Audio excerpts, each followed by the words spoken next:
The positively charged EV channel. Drive the lightning. Hey, thanks for being here on Drive the Lightning, the positively charged EV channel with Chad, Sarah, and that guy, Chris McCann, the Chris. You know, when you hear Chris from Aptera, the Chris, this is the guy, the big Chris on campus, they call him there. Chris, thanks for being with us. Of course. Thanks for having me. Where are you at right now? Where are you sitting? I'm actually in Sarah's office. The chief You marketing mean officer. the Sarah, the boss Does she Sarah? know that? No, I didn't tell her. I'm in her office. Wouldn't it be a nice surprise when she sees this? I hope she Yeah. does. Can you take some screenshots of what's on her computer and just email that over real quick? We would appreciate that. Very important. Well, we wanted to talk to you a little bit about you and a little bit about what's going on in Aptera because we know one thing from our years punching a clock, working for companies, the marketing team knows what's going on because you're the one who's being funneled. This is the message that's got to get out right here. So we know you know what's up. We know you're going to tell us everything. You're going to hold nothing back. All the trade secrets. All the trade secrets, any whatever. design that you can share. Because you're that kind of guy. That's right. All right, let's start with this, Chris. Would you explain your role to our audience? What is it you actually do at Aptera? Yeah, for sure. Yeah, I'm the content specialist, though I've been like trying to think what a good title for what I do is because it's like a lot of things. Mostly it's like, managing the social media content going out.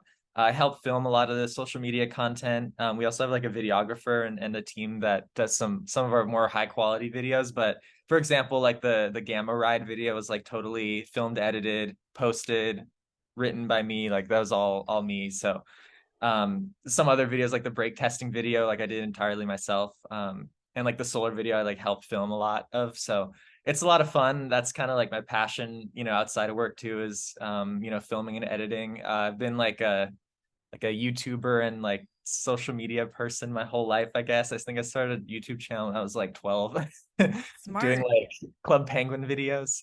So ever since then, I did like Minecraft videos, tech videos, and yeah, now I'm here and I get to kind of use all those skills. But that's really like the main thing. But yeah, it's a lot of fun, posting blog posts, really just making sure the community is all up to date with everything. So I think that's why people see me everywhere, like on the Reddit and everything. I'm glad you said that you used to be a YouTuber because I knew that because you and I have met and you told me that. And you had like 65,000 subscribers, if I'm not mistaken, at one point, right? Yeah, over 60,000. I almost got to 65. But yeah, I mean, that channel has, I think, over 10 million views or more, Wow. that Minecraft channel. So, that was in high school. Yeah, so you're getting to the point there where you can make a full-time living really right in that area on. You can make like a middle-class living on YouTube. Yeah, definitely. Yeah. And I chose to leave because I just didn't want to play Minecraft for every day for my whole life. And I felt like for some reason I like wrote this purpose that I gave for myself in like college, like freshman year, and it was to share emerging technologies with the world. And I haven't like strayed from that at all since I wrote that like on my personal website like years ago. So as you know, I worked at a self-driving car startup for a few years. Before that, I was on a VR podcast, kind of sharing VR with the world. And now I'm sharing, solar mobility with the world. So it's kind of cool. It all ties together. It's very rarely that, in our opinion, in our life experience, that someone your age has kind of figured out what they want to do years ago and then have continued in that course. So that's pretty cool, Chris. Well done. Yeah, I don't know how it happened, but I'm happy it did. Good focus. Yeah. Yes. One thing about you that scares us to death is that everybody, including us, that has ever met you, that we've talked to, and there's a lot, we all talk about you. They all like you. And that makes you like the most dangerous person in America right now. Because you can do anything, and people say, "What's Chris up to?" No, what's Chris doing? We'll be close to Chris. What's Chris doing? So yeah, careful.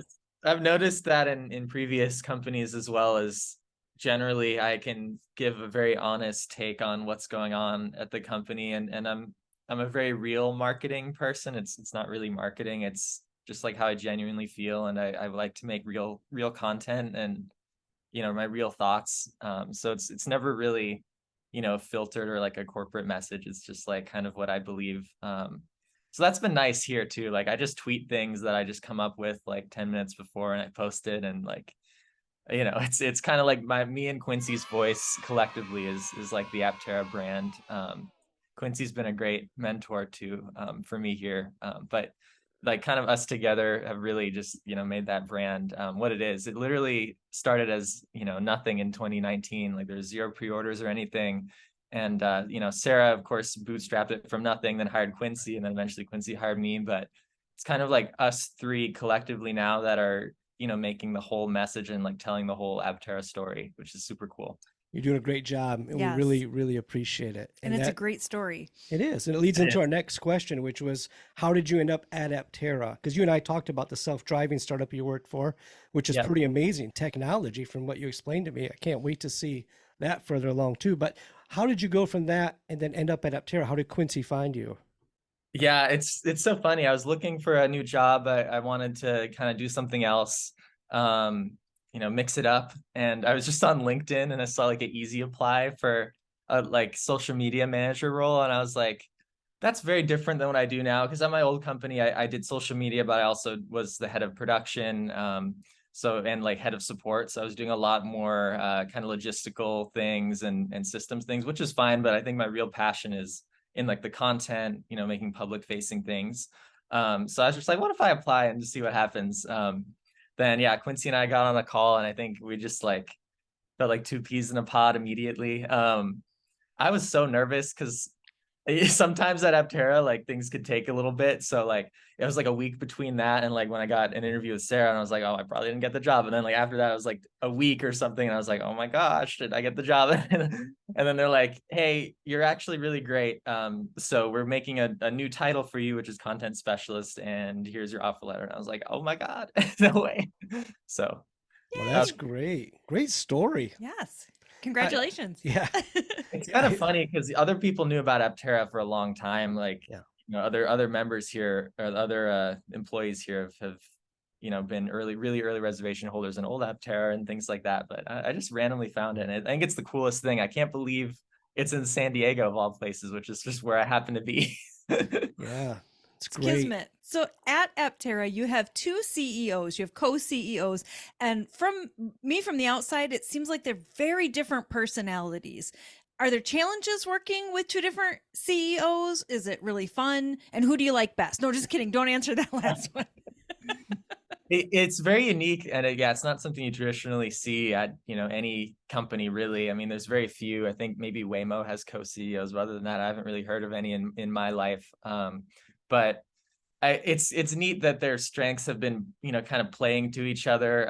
As you know, Chris Anthony is a lot more kind of public speaking oriented. He's a lot better at like putting himself out there, spreading the message. And then I think Steve is a lot more of the internal, doing more of like the chief engineering officer kind of role, meeting with different zone leads and like ensuring the project's moving forward properly. So it's been nice, like sometimes Steve is overseas, sometimes Chris is overseas, and they're kind of doing two very important things at the same time, whether it's investor visits and things like that.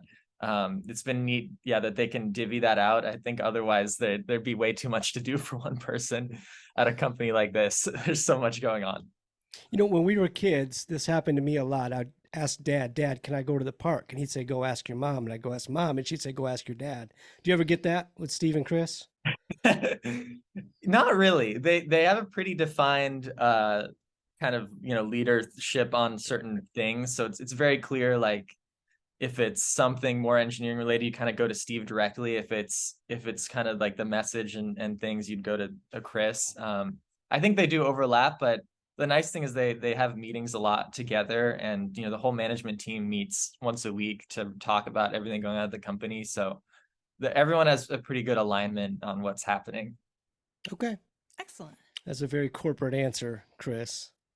Just kidding. No, I mean, I think it's really cool because it seems like you kind of have the best of both worlds instead of having one person having to divide their focus between those two different paths that need to go forward. You have good leadership on both sides of that. That seems right. smart. And they're very different, especially, in the last, I guess, 6 months or year or whatever. They're very different objectives. There's one side of the company that's focused on getting us the money we need to get into, high volume production. And then on the other side is like finishing the design. So they're very different, tasks and very different things to do. In marketing, it's fun because we interface with both of those different objectives right now. Yeah, you guys are the nerve center. That's obvious. Yeah. We really enjoy the content you put out. It's interesting when we watch videos and like Steve Farnborough is interviewed, then I have to get a notebook out and I feel like I'm working on my engineering degree. And then if Yes. it's Chris, it's like I'm at a pep rally, like, yeah, woo. And it really is a nice mix. Mix. Yep. What is the biggest challenge getting to production, like right now in 2022? Yeah.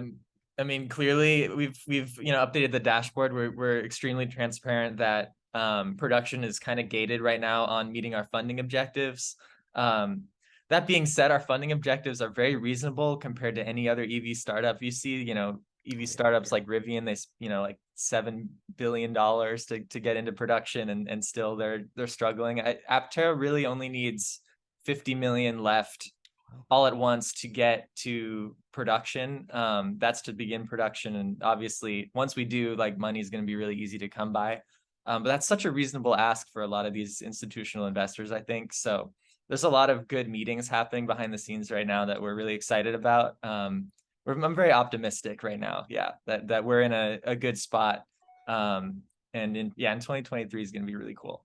Yeah, wow, that's good to hear the 50 million part because we've been following you very closely and we see like the grants show up and we see the potential $20 million investors show up and the 15,000 individual investors, but to hear an actual number, 50 million, we can put cars in the street. That's an accurate statement. Okay. That's totally accurate. We've raised 80 million to date, which is crazy. 20 million from institutional capital, kind of traditional capital, and 60 million from people like you and my parents and everyone who supports solar mobility. So that's just crazy to think about, that we've been able to raise that much with just community. I think that gives a lot of excitement for the future too. Like, even worst case, we have such an amazing community. I totally believe we can get to production in a number of ways. So we're also doing institutional capital, as mentioned. We're pursuing that heavily right now behind the scenes. We're looking to get up to 200 million from institutional. So in that case, like, we'd be totally set for a while. And then 50 million is kind of that minimum to get us started. But then we're also working on different kind of grants and government programs as well behind the scenes, that if any of those go our way, which we're expecting them to, that would also totally put us over the finish line. So we have a lot of options, which is a good place to be. It's nice to have a lot of paths that lead to the same checkered flag. I mean, that's a nice, because if something starts to wane, you still have a lot of hope. That's great. Well, we're excited. I mean, hearing stuff like that just really makes my heart beat just a little bit faster. It's like, this is gonna happen. Yeah, we got this. Yeah, you got this. We're watching you got this, and I love it. We're cheering you on. Yeah, we're here. We're in your corner. Hey, before we get to the big update that we promised in the thumbnail and in the title, something about you and what your Aptera journey is going to be like, because you're not from California. You're from Maine. Is that right? Yeah, from Maine. But yeah, I lived in San Diego for over 2 years now. I'm definitely getting the launch configuration. I want it as soon as possible. I'm sure you do as well. I think a lot of people are going to be flying down to San Diego to pick up their vehicles. And I mean, that's great for us. It's the easiest thing for us. And that's why it's good to be local in a way. I'm just excited to get it as soon as possible. Me and my wife share a Honda Civic, and it's fine generally, but if like one of us needs to go to the store or do anything while the other one's somewhere else, it's been a little difficult. Aptera is the perfect vehicle, I think, for our little family, Yeah. First road trip. What's your first road trip? It's gonna be going to Disneyland, I think, because we do that quite often, and it's like an hour and 10 minutes away. Even though it's like a short road trip, I feel like it would turn a lot of heads in the Disneyland parking lot. Yes, I agree. Because Sarah told me it looks like a fantasy. It does. But Sarah said she thinks you're more of a Legoland kind of guy, and I said, "What is that supposed to mean?" I've never even been to Legoland. It's the only theme park in Southern California I haven't been to. I have never been to Disneyland, but I've been to Disney World several times. We went for our 20th anniversary to Disney World. So that's awesome. I love Disneyland. It's very magical. You should go. Maybe when we get our Aptera, we'll take that trip too. So big question. When you got married, did you already have the Civic? She knew you drove a Honda Civic? Yes. And yeah. Hold on to her forever, Chris. Hold on tight. A woman that will marry you, when she sees you pull up to your first date in a Honda Civic, that's a keeper. We call those keepers. Told me, she's like, that I thought you were like a rich, like crazy, successful guy when you drove up in a Honda Civic. Because I mean, it was a newer model year Honda Civic. She's like, wow, this looks like a brand new car. Oh my gosh. But it's a funny thing to think about my story of how I got here. that literally none of it would happen without my Honda Civic. I bought the only Honda Civic back then that supported OpenPilot, which is the company I worked for previously. And the reason I even got that initial autonomous driving job was because I made content on YouTube about me putting that system in my Honda Civic. So that's what got me to move out to San Diego and what got me to here. So that car has been through everything. It's a big part of the journey. Yeah, Yes. it's only got the one real issue, and that's the gasoline engine, but you could fix that. Will you electrify it eventually? If I had a lot of money, I would totally. Well, sell some of these cars. You'll get some money in your You'll be pocket okay. pretty soon. So, Chris, we promised our audience that you would have an update for us because you are our inside guy at Aptera. Secrets It's supposed to be out. a secret. It's supposed to be a secret. Secrets out. Chris M, the guy. He's our guy. Chris, please give our audience some kind of update. Absolutely. There's a few updates. I think it's good to just kind of, say things to the public. One of them is we've signed our first fleet deal, which is for 101 Aptera vehicles, which is really amazing for us. I think it's a great fleet vehicle in a lot of ways for companies because, it can be a supplement to their existing fleet. Like if you're Amazon, for example, this is totally a good last mile delivery vehicle or something. Or if you're DoorDash, it's a great vehicle. If you're on a film set, this is actually, probably better than a golf cart because it charges itself from the sun. So there's a lot of different opportunities for Aptera. And yeah, that's just really exciting. Those deals are really helpful for us getting institutional capital and, progressing really fast. So that's one good, exciting thing to share. Yes. For sure. Excellent. Thank you. Of course. And then I think another cool thing that literally very few people know about, we've talked about the Move page before, which is kind of our advocacy branch of Aptera. But I think what people don't realize is it's very rare nowadays for an EV company, especially an EV startup, to be involved in kind of the political sphere and making change for the better in our laws. We've talked to we have a team that actually works on, changing the laws for the better, things like helmet laws, things like, direct to consumer sales. And they go to these meetings, with it feels kind of weird because no one really does this, but they go to meetings with, legislators and things like that. And pretty much no one in the EV space is doing this anymore for some reason, like at all. We're maybe the only one, or at least one of the few who is doing this. And I think it kind of conveys what Aptera does in general. We're very proactive about things. We know we're going to launch, or we know we're going to be very successful. So we need to get these laws overturned now before we release vehicles to the world versus, releasing them and people are like, oh, I can't get it in my state easily, or like, I might need to wear a helmet, or my kid needs to wear a helmet. So these are things we're definitely working really hard on. And I think that's just cool to see and know. Even as an employee, it's neat to see that we're so proactive with things. Yeah. Yeah. Change comes slowly when it comes to any government regulation. Once it's locked in, it seems really hard to get unlocked. So and a lot of these things are just like one word changes that totally change everything for us. right. Change it from 3-wheel to 4-wheel and closed to open. I mean, can only imagine how many things you're dealing with. So thank you for your hard work, by the way. Yes. Yeah, as citizens that will benefit. Thank you. Yes. Yeah, and if anyone wants to just go on aptera.us/move, it's very helpful as well. You can just fill out a little form and it sends to your representatives in these key states. We have a lot of bills that will be coming up soon, hopefully. So that page will get crazier in the new year. Okay. We'll be mindful of that. We appreciate you sharing that with us. Do you have any exciting projections you can share with us for the Aptera's goals for 2023? Yeah, absolutely. It's going to be probably the craziest year by far. Just like before we get into next year, I think it's also good to remember how much we did this year. And like, I wasn't even here, a year ago, but this year Aptera finished the beta vehicle, tested it heavily, got, Yazaki, Red Viking, Eve Energy, all these great suppliers, CPC, of course, and finished Gamma, showed it publicly, and is finishing the Delta design by the end of the year. So that's all in 1 year. That's awesome. That's a big year. That is awesome.